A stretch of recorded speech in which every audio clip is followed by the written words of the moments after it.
kita tetap semangat dalam beraktivitas. Ya, sebelum memulai pelajaran hari ini, alangkah lebih baiknya kita membaca basmalah bersama-sama ya. Bismillahirrohmanirrohim. Semoga dengan bacaan basmalah tadi dapat memperlancar pelajaran hari ini.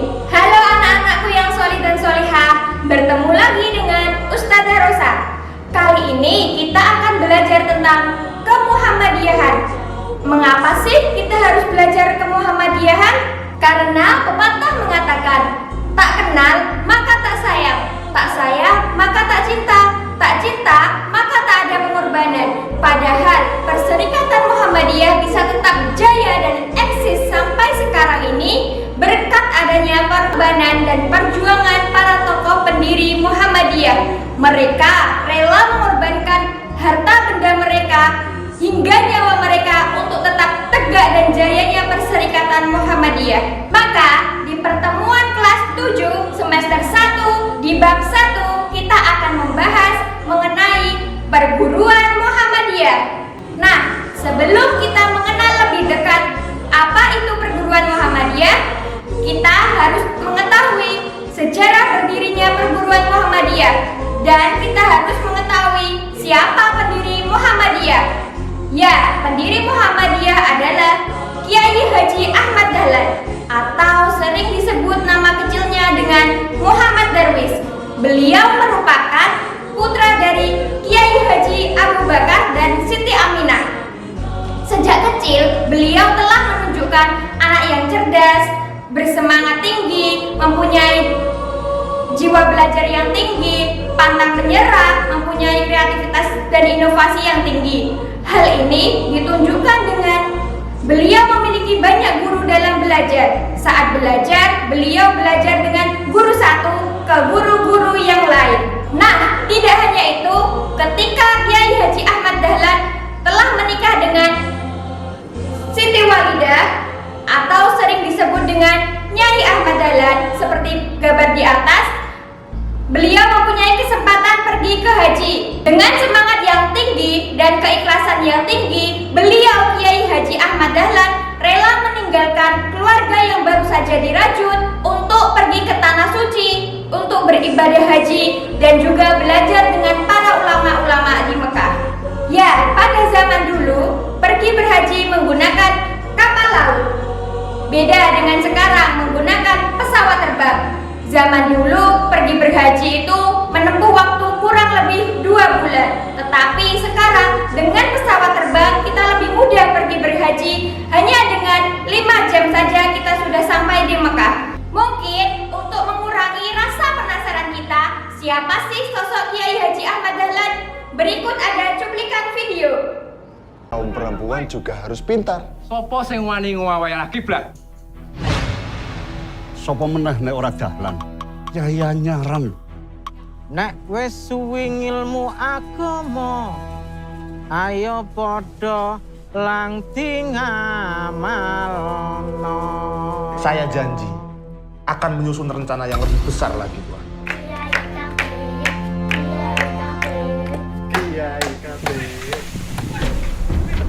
Deres doyo. Langgar iki langgar Kiai kafir. Kudu diambruke. Boleh sama iki? Balik, Pak. Pak Rene kok tolong. Loh, kok kabul? Dalam situasi seperti ini, wajib hukumnya bagi kita mempertahankan.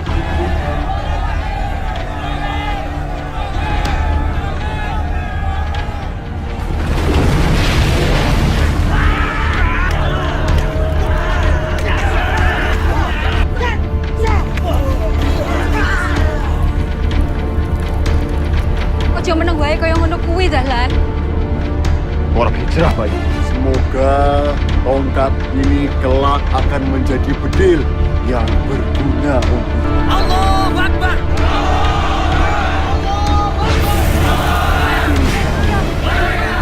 Insya Allah kalian akan menjadi mundirul kaum satu saat. Ya, sudah dilihat semuanya kan videonya? Memang sosok Kiai Haji Ahmad Dahlan itu mempunyai jiwa semangat yang tinggi, mempunyai kemauan yang keras, mempunyai tekad mempunyai kreativitas, inovasi yang tinggi, dan juga mempunyai pembaharuan-pembaharuan yang bagus. Kita sebagai pelajar Muhammadiyah harus meniru perilaku Kiai Haji Ahmad Dahlan tersebut. Ya, setelah pulang dari Mekah, Kiai Haji Ahmad Dahlan mendapatkan musibah.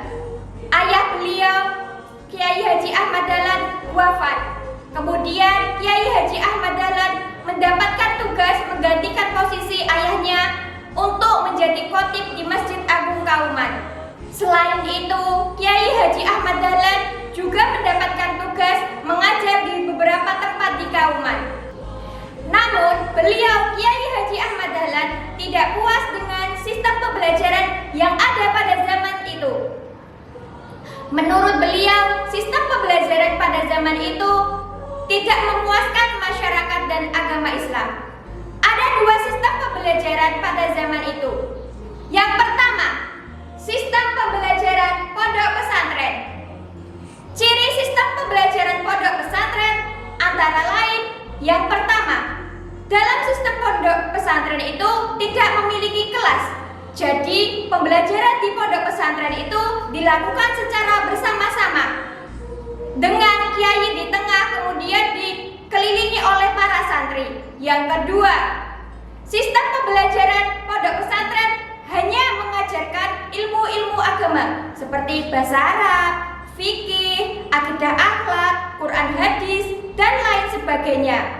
Tetapi di pondok pesantren tidak mengajarkan ilmu-ilmu umum seperti kimia, fisika, biologi, itu tidak ada di pondok pesantren. Yang ketiga, kelulusan di pondok pesantren atau kelulusan santri itu ditentukan oleh sang kiai. Beda dengan sekarang. Zaman sekarang kelulusan itu ditentukan dengan nilai UN dan nilai ujian sekolah. Oleh karena itu, sistem pembelajaran pada zaman dahulu itu hanya melahirkan orang-orang yang pandai dalam beragama dan orang-orang yang taat dalam beragama, dan juga orang-orang yang paham dalam ilmu-ilmu agama, tetapi mereka tidak paham dengan ilmu-ilmu umum seperti matematika, kimia, fisika. Mereka itu tidak paham pada zaman dahulu, sehingga mereka mudah dibodohi oleh penjajah. Yang kedua, sistem pendidikan Belanda atau sekolah Belanda mempunyai ciri-ciri antara lain. Yang pertama, sekolah Belanda diperuntukkan hanya untuk orang-orang kaya, anak-anak pejabat, dan para penjajah pada zaman itu. Yang kedua, sekolah Belanda hanya mempelajari ilmu-ilmu umum seperti kimia, fisika, matematika, biologi, dan lain sebagainya.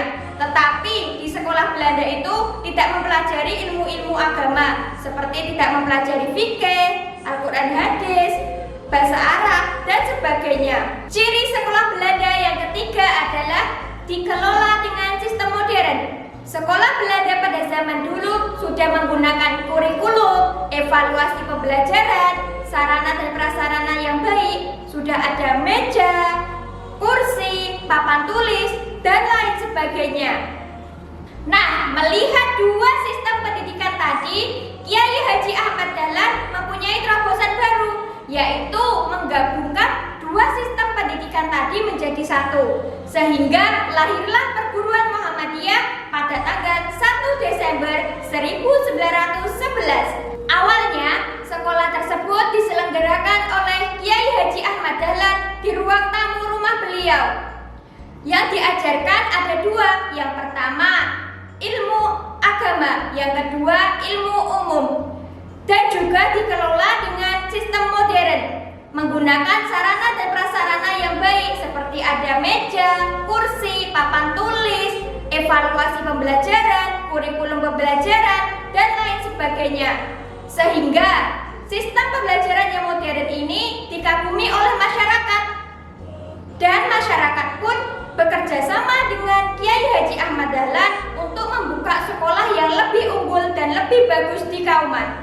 Tidak hanya itu, Kiai Haji Ahmad Dahlan mendirikan sekolah di luar Kauman seperti di daerah Surabaya, Jakarta, Sulawesi, dan sebagainya di seluruh Indonesia dari Sabang sampai Merauke. Nah, berapa sih jumlah seluruh sekolah Muhammadiyah di Indonesia?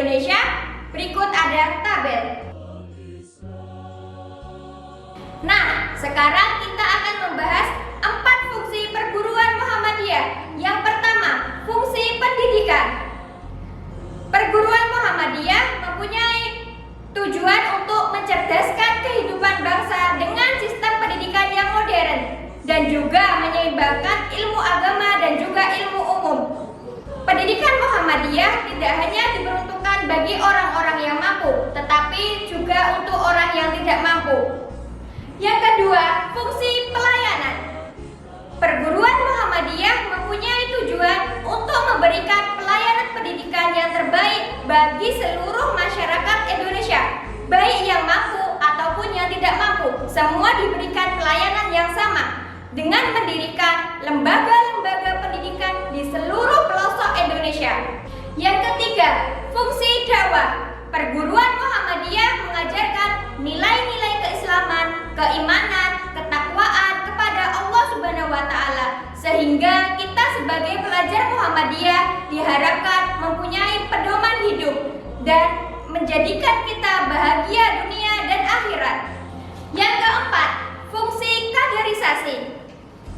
Orang-orang yang belajar di lembaga pendidikan Muhammadiyah diharapkan menjadi pemimpin yang cerdas, unggul, mempunyai loyalitas yang tinggi, pantang menyerah, dan sebagainya. Dan juga diharapkan orang-orang yang belajar di Muhammadiyah menjadi generasi yang cerdas dan bermartabat.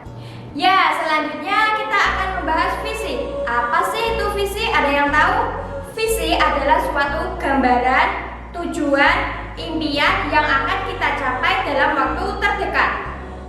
Visi perguruan Muhammadiyah antara lain terbentuknya manusia membelajar yang bertakwa, menjalankan perintah Allah dan menjauhi larangannya, berakhlak mulia sesuai Al-Quran dan hadis, berkemajuan dalam unggul dalam ilmu pengetahuan, teknologi, dan seni atau disingkat IPTEX, sebagai perwujudan tasdid dalam dakwah amal ma'ruf nahi munkar.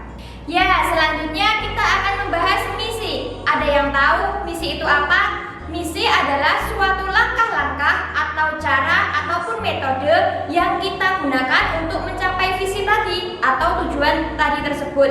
Sedangkan misi Muhammadiyah adalah yang pertama, mendidik manusia memiliki kesadaran ketuhanan. Jadi kita diharapkan mampu mempunyai pemahaman dan pengetahuan bahwa kita itu mempunyai Tuhan yang Maha Esa, yang hanya satu. Yang kedua, membentuk manusia berkemajuan yang memiliki semangat. Jadi kita diharapkan harus semangat dalam hidup. Yang ketiga, mengembangkan potensi manusia berjiwa mandiri, mempunyai semangat kerja tinggi, wirausaha dan jujur. Yang keempat, membina peserta didik agar menjadi manusia yang memiliki kecakapan hidup dan keterampilan sosial, teknologi, informasi, dan komunikasi. Jadi, kita diharapkan sebagai pelajar Muhammadiyah harus mempunyai pembaruan yang bagus karena sekarang ini kan kemajuan teknologi yang semakin canggih. Yang kelima, membimbing peserta didik agar menjadi manusia yang memiliki jiwa kemampuan menciptakan dan mengapresiasi karya seni orang lain. Yang keenam, membentuk kader perserikatan umat dan bangsa yang ikhlas, peka, peduli sosial, bertanggung jawab terhadap manusia dan lingkungan sekitar. Selanjutnya kita akan membahas ciri khas perguruan Muhammadiyah. Ciri khas perguruan Muhammadiyah antara lain, yang pertama, merujuk pada nilai-nilai yang bersumber dari Al-Quran dan Al-Hadis. Yang kedua, ikhlas. Ikhlas artinya mengharap ridha Allah Subhanahu wa taala. Yang ketiga, menerapkan prinsip-prinsip kerjasama yang menggunakan akal pikiran dan sikap kritis. Yang keempat, selalu memiliki dan menghidupkan prinsip pembaruan inovasi dalam menjalankan amal usaha di bidang pendidikan. Yang kelima, memiliki kultur untuk memihak kepada kaum kesengsaraan atau kaum duafa dengan melakukan prinsip-prinsip kreatif sesuai dengan tantangan perkembangan yang terjadi di dalam masyarakat. Yang keenam atau yang terakhir, memperhatikan dan menjalankan prinsip keseimbangan dalam mengelola lembaga pendidikan antara akal sehat dan kesucian hati. Ya, tadi pembelajaran dari Ustazah Rosa untuk menambah wawasan dan pengetahuan kalian. Pelajari dan banyak-banyak membaca buku tarikh bab 1 ya. Sekian dari Ustazah, bila ada salah kata mohon dimaafkan ya.